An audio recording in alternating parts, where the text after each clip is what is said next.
첫 번째 경기 빌바오 대 라스팔마스 분석 시작해보겠습니다.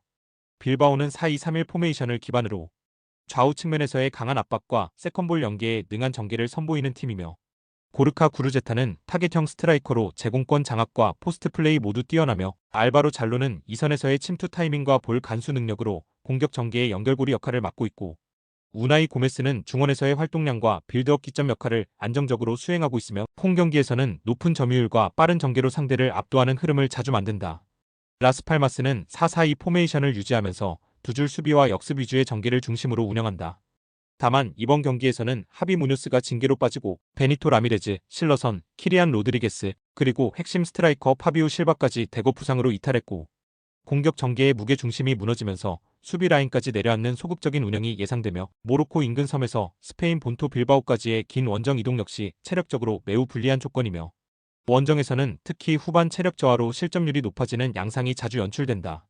라스팔마스는 장거리 원정에 따른 체력 저하, 핵심 자원의 대거 이탈, 그리고 전술 밸런스 붕괴로 인해 90분 내내 균형을 유지하기 어려운 조건이며 반면 빌바오는 홈 경기에서 강한 압박과 세밀한 전개를 바탕으로 기회를 만드는 구조가 확립되어 있으며 이러한 흐름에서는 빌바오의 안정적인 승리 가능성이 매우 높다고 볼 수 있다. 두 번째 경기 셀타비고 대 비아레알 분석 시작해보겠습니다.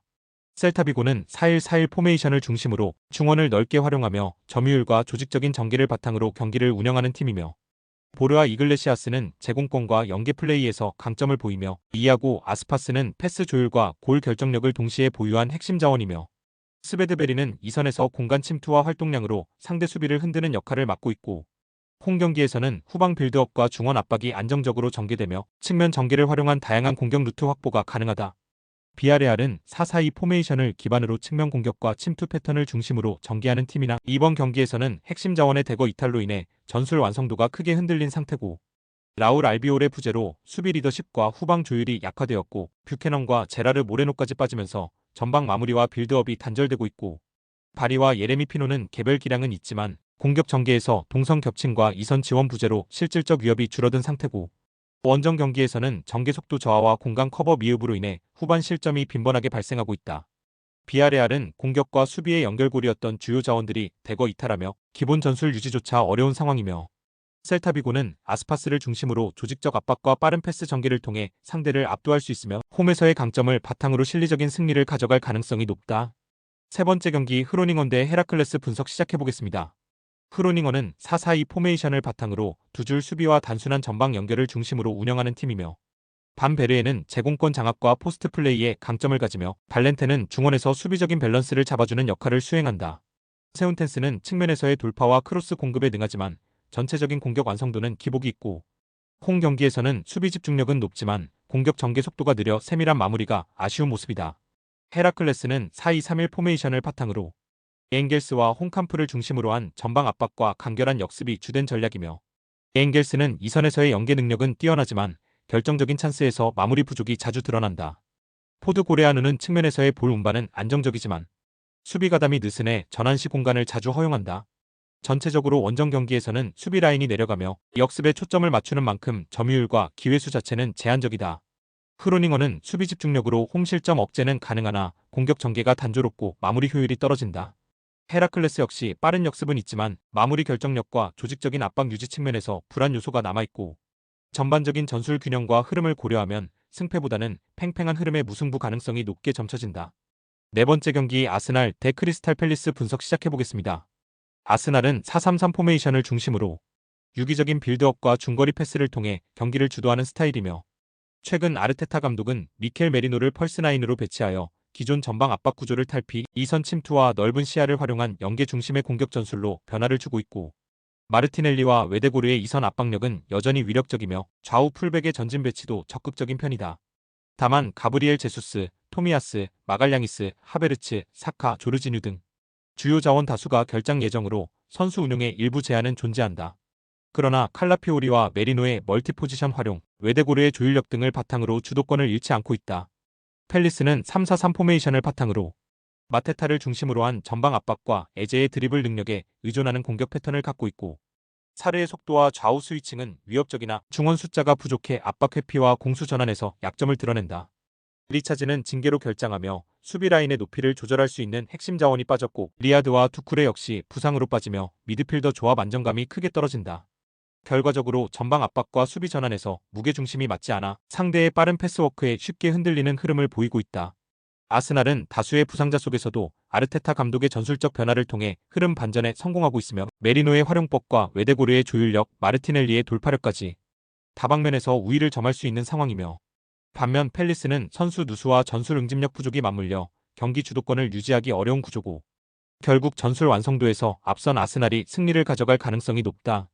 다섯 번째 경기 인터밀란 대 AC밀란 분석 시작해보겠습니다.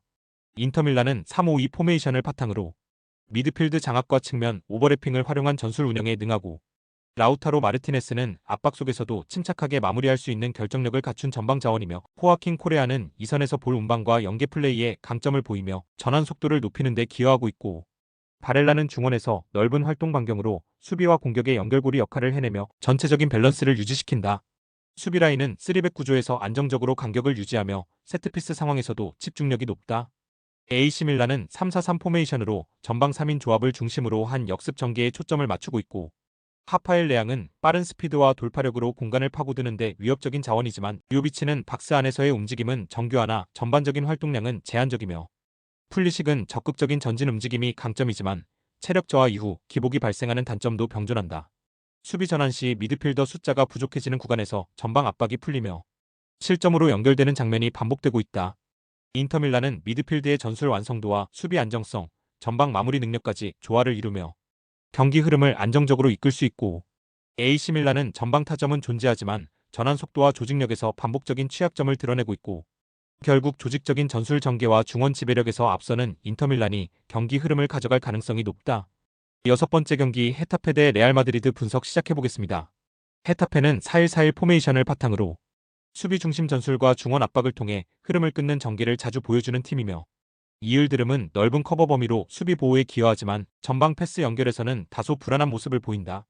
라몬 테라츠와 코바는 활동량은 풍부하지만 템포 조절 능력과 전개 속도는 부족한 편이며 특히 이번 경기에서는 주전 수비수 우체가 징계로 결장하고 니움 또한 부상으로 이탈하면서 측면 수비 라인이 불안정한 상태고 홈에서 수비적으로 나설 가능성이 높지만 상대의 빠른 침투와 템포 조절에 쉽게 노출될 수 있는 구조다. 레알은 4-2-1-2 포메이션을 유지하며 벨링엄을 중심으로 한 이선 조합의 전술 완성도가 매우 높고 비니시우스와 호드리구는 측면과 중앙을 오가며 박스 안에서 위협적인 움직임을 만들어내고 있으며 벨링엄은 침투 타이밍, 중거리 슈팅, 볼 간수 등 모든 면에서 경기 템포를 조율하고 있고 이번 경기에서는 음바페가 부상자 명단에 이름을 올리며 출전이 어려운 상태지만 기존 조합만으로도 공격 전개 완성도는 충분히 높게 유지된다. 다만 후방에서는 밀리탕, 맨디, 카르바알 등의 이탈이 있어 좌우 수비 커버 범위는 약간의 흔들림이 존재한다. 헤타페는 징계와 부상으로 수비 조직이 흔들리고 있으며 공격 전개 역시 리그 하위권 수준에 머물러 있고 레알은 음바페 부상이라는 변수가 있지만 비니시우스 호드리구 벨링엄의 조합이 여전히 상대를 압박하기에 충분하고 전체적인 구도는 레알의 공격력이 헤타페 수비를 압도할 가능성이 매우 높다.